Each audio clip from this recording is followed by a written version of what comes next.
At CCMI, our coral restoration programme is such an important part of protecting Cayman's reefs and helping these ecosystems recover for the future.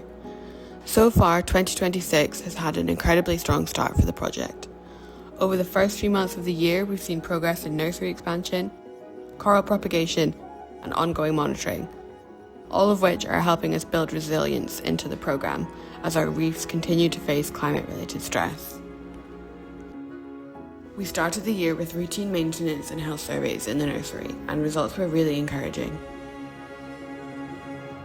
In January, 99% of our coral fragments were healthy, and in February, that remained high at 97%.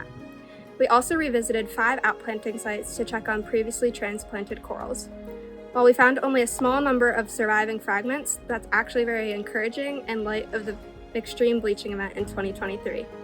This had a major impact on coral survival, so any fragments that persisted through these conditions is a promising sign. We also expanded the nursery by adding 4 new frames, bringing the total to 11.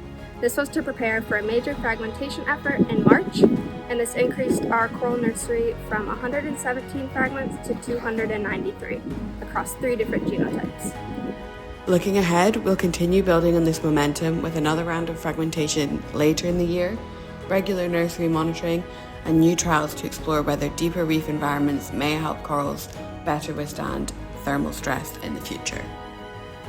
Overall, it's been a really strong and encouraging start to 2026. Thanks to careful planning, steady progress, and continued innovation, our restoration work is growing stronger, and that work is so important to the long-term recovery and resilience of Cayman's reefs. Without the support of our sponsors, this project would not be possible. Thank you to Marfire, the Ernest Kleinwort Charitable Trust, Artex, and Walkers for your continued support of this essential work.